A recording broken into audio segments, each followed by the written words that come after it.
Portal चेनेलाव आंनि मुंखौ लानानै दिपेन बर'आ एबसुनि आफादगिरि बिथाङा बीजेपी दलाव हाबसिगोन होननाय नैबे बाथ्राखौ दिपेन बर'आ गावनि खुगाजों क्लेरिफिकेसन होदों आरो फोरमायदों बा रिप्लाइ होदों। दा नोंथांमोना फुल भिडिअखौ जोबजासे नाय आरो भिडिअखौ हाजासे शेयार खालामना होबानो जाबाय। दा आरो सोरबाफोर गोदानै फैदोंबा अननानै प्लिज आंनि चेनेलखौ साबस्क्राइब खालामना होबानो जाबाय।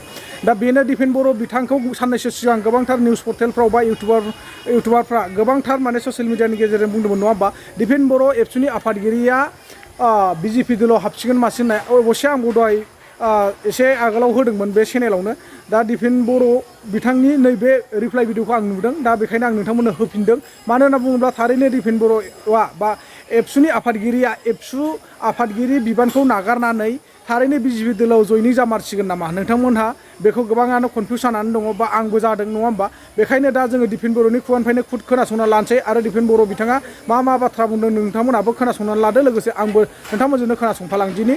दा जों गिबियाव दिपेन बर' सारा अर्थात एबसुनि आफादगिरि सारा मा बाथ्रा फोरमायदों बीजेपी दलाव हाबमारगोन ना हाबमारा आरो बे हाबगोन होननाय रावफ्रा नंखाय ना नंमारगौ जों बेखौ खोनासंनानै लाग्रो दिनै।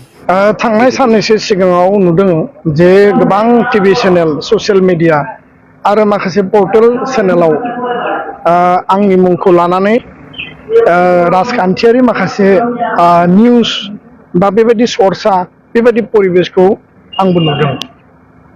आरो मैया आरो दाख्लै आसामनि स्टेट बीजेपीनि प्रेसिडेन्ट दिलीप शइकिया बिथाङाबो मोननैसो बाथ्रा बिथाङा बुंदों। दा खोथाया स्पस्ट जे दुलाराय बर' फरायसा आफादाव आङो दिनैसिम दङ आरो जेब्लासिम एबसुआव थागोन एबसुनि आदर्श बड'फानि आदर्श आरो थांनानै थानो हो आरो बर' हारिखौ गेरेमसा माहारि दानायनि जि मोनसे मिशन आरो जि अबजेक्टिभ बे कन्टिनिउ थागोन।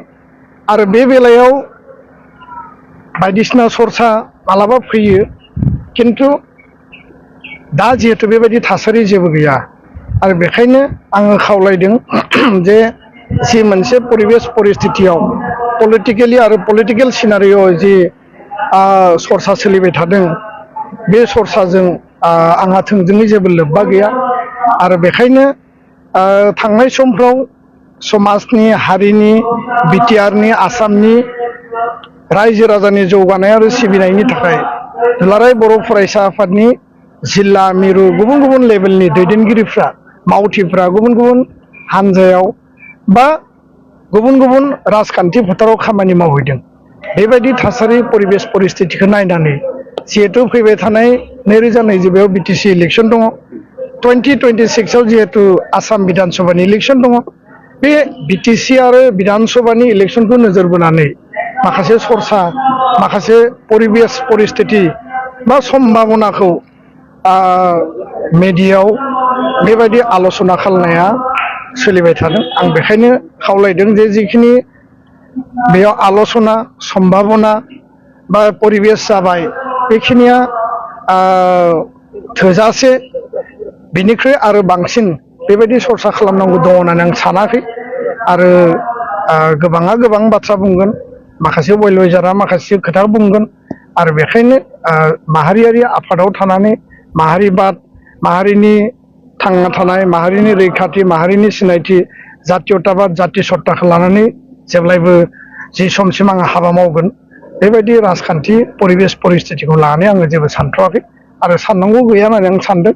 उननि समाव मा जायो उननि समाव मा थांखि लायो बेखौ आङो रायजो राजानो फोरमायगोन। माने दिनैसिम माने जि सोंखांबाय थादों बेयो माने नंखाय थारमाने दायो जों नुबाय आनसलिकता बादखौ थारमाने लोरबां खालामनो थाखाय बेयो नेसनेल लेभेलनि मोनसे पार्टिनि बेयो प्रपागान्डा नामा? बायदिसिना लेभेलाव बेफोर सर्साया सोलियो। सर्साखौ खालामनायाव आङो खावलायनोल'सो हायो आरो रावखौबो आङो खुगाखौ मुथिनानै बन्द' खालामनो हाया। दा आं खावलायदों जे बेबायदि सर्साखौ दा खालाम खारन आं माहारियारि आफादाव दङ। दा बेखायनो आङो नंखायनानैबो बुङा आरो सैथोनानैबो बुङा। बेबायदि परिबेस परिस्थिति सर्साया गुबुन गुबुन समाव सोलियो गोबां परिबेस परिस्थितिखौ लानानै जायो जाहाथे बे सर्साफोरखौ आरो जाहाथे माने खालामथ'नाङा बेखौसो आं खावलायदों। आरो जेब्लासिम आं एबसुआव दङ एबसुनि हाबा मावलांगोन एबसुनि आदर्शखौ लानानै हाबा मावलांगोन बेखिनि खोथाखौनो आं फोरमायबाय गोजोन्थों। दाथ' अब्ला निस्सय नोंथांमोनहाबो बा आंबो दिपेन बर' सारनि बुंनाय बाथ्राखौ दिपेन बर' सारनि खुगानिफ्रायनो जों खोनानानै लानो मोनबाय बा मिथि मोनबाय नङा होमबा। दा जोङो बेखौसो सानो आंनि साननायाव दाय नोंथांमोना मा सानदों आं बेखौ बुजिला। आंनि साननानै मोननायाव बा मोन्दांथियाव दिपेन बर' सारा बा एबसुनि आफादगिरि सारा निस्सय लासैब्लाबो दोरोदनायनि सम्भाबना दङ बा थांनायनि खोथा दं आरोना सिंजों सिं बिथाङा दासिमबो माने कनफार्म जायाखै आरो बिथाङा माने सौनायगासिनो दं बबे पलिटिक्सआव थायोबा मोजां जागोन बेखौ माने बिथाङा दांग्रोमगासिनो दं बा सिग्रोमगासिनो दङ थारैनो बबेयाव थामारबा मोजां जागोन बेखौसो सानगासिनो दं खोमा आंनि आन्दाजसो बेयो।